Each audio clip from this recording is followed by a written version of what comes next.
Hi, Mike King here. Goodness gracious, it's a busy, busy time in the Volunteers of America family. So busy in springtime. It's that way traditionally. It's really good that it is that way now. In spite of the pandemic, in spite of all the things we deal with, we are still forging ahead, and it's great.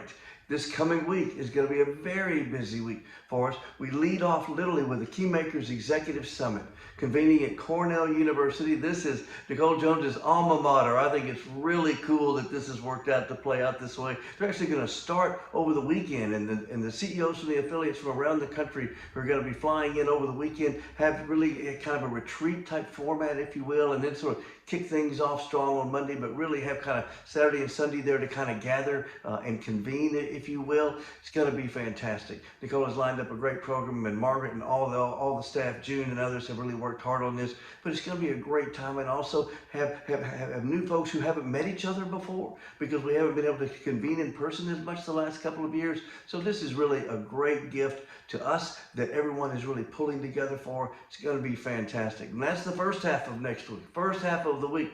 Second half of the week is just as busy. We're going to be able to reconvene again in person for our first partner summit. And this is really our funding partners, if you will, who have provided private sector dollars to Volunteers of America and the Volunteers of America family. As you know, how we try to distribute that and really spread the wealth, if you will.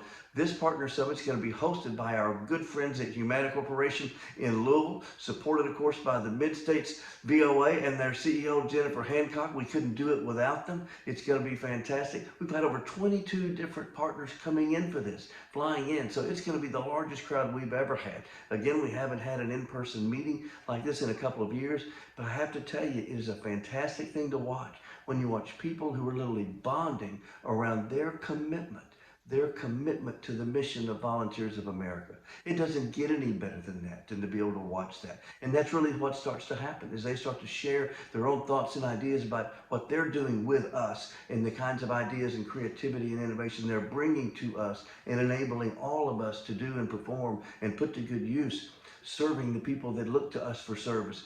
It's a fantastic process, and that's going to be on the second half of next week. So as you can see, I mean, this is sort of a fantastic week coming up for us. And this whole theme around gathering together in person really continues throughout the spring, because, of course, we're pointing towards our first in-person national conference in a couple of years, convening together the first week of June. So again, if you're interested in coming to that, I would hop on there and get a hotel reservation and a registration in quickly, because it's going to be fantastic. We've got some great speakers lined up, but it's going to be fantastic to gather, just to be together and to feed off that human energy. None of us went into this business to be totally separated from our fellow human beings. None of us went into it for that. So this is going to be great. At the same time, we're one of the few groups that literally has 3 national boards. We've got 3 national boards that we work with. Our umbrella board at Volunteers of America Incorporated, as well as our Volunteers of America National Services Board, really going over that healthcare and housing component, if you will, and then our church governing board.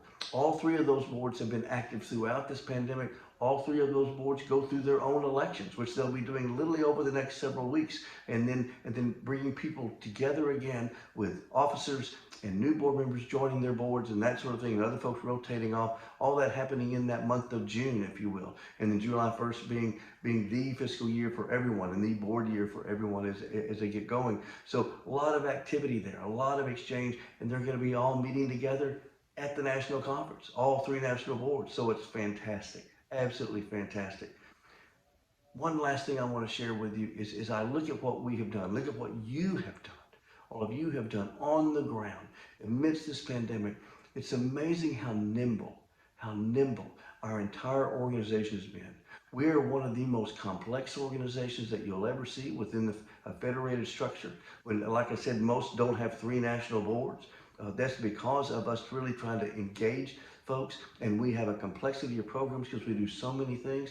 But still, in spite of the pandemic, in spite of all the restrictions, all of you have been phenomenally nimble in making adjustments, making changes, and doing the things that had to be done in order to maximize the service to those who look to us, to the vulnerable people who look to us, to find home, to find hope, to find all the things they need to have to make it to tomorrow.